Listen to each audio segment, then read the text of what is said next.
In most occupations, 70% of the work could already be automated. But as a human performance scientist, I'm fascinated with that other 30%. The 30% that is likely to be characterized by our most human capabilities. But these capabilities, they will not be expressed at their best with our current ways of living and working. Perhaps the real danger isn't that machines and artificial intelligence are going to start working more like humans. It's that we humans will keep trying to work like machines. Dr. James Hewitt has worked with the world's most elite performers, from Formula One and professional cycling to Fortune 500 companies. So what's the solution? Because our schedules feel packed, we've got back-to-back meetings, we're answering phone calls in the middle of the night. Well, I had a revelation. We need to approach knowledge work, that's work where we think for a living, as a cognitive endurance activity. Being clear about where to focus effort, knowing when to rest, finding and following our own rhythm. Optimize, don't maximize. I'm convinced that if we do, we might form the basis for something that I describe as regenerative performance, a self-perpetuating cycle of human thriving and sustainable high performance that enhances business performance. Please welcome a scientist with a mission to help us achieve sustainable high performance without compromising our health in the process. Please welcome James Hewitt.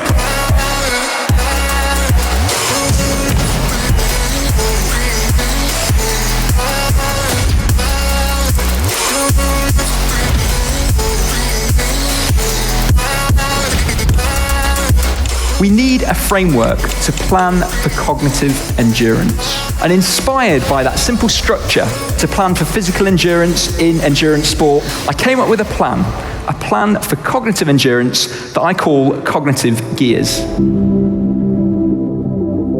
I feel compelled to explain what I'm wearing on my head. This is an EEG headset. I'd be recording my own brain activity, in particular my levels of stress and focus.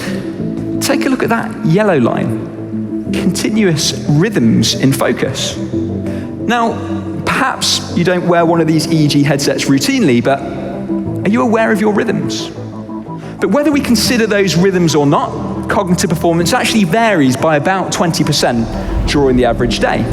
That peak is the best time for focus, for analysis, and productivity. That valley is the best time for rest, for recovery, and reflection. Once upon a time, I think it was called a lunch break. And that rebound, it's a great opportunity for those menial tasks and the switching work that characterizes at least part of most knowledge workers' day. But we're not paying attention to those rhythms, and this is a problem, because we're likely limiting our cognitive performance as a result.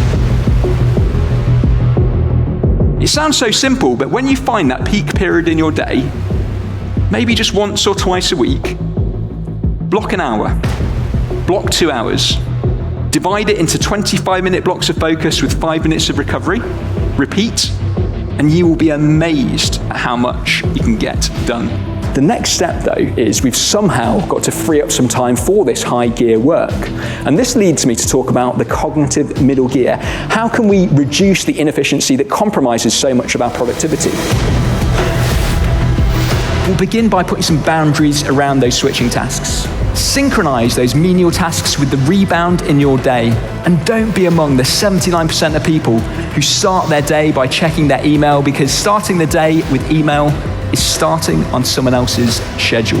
If we were able to put some of these ideas into action, evidence indicates it could save us about 180 hours per year.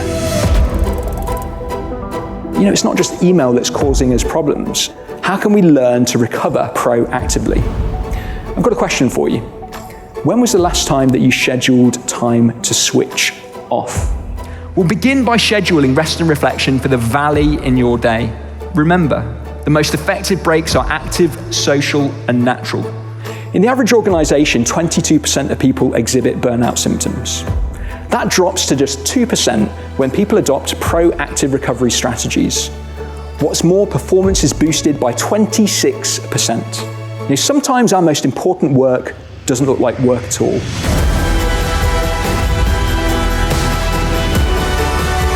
And the effect on the individual could be real focus, reduced stress, enhanced recovery. Well-being is set to become a business value of strategic importance. It often feels like well-being and performance are in conflict, but they are not. I'm convinced that in the future of work, it's going to be well-being that fuels business success. Thank you.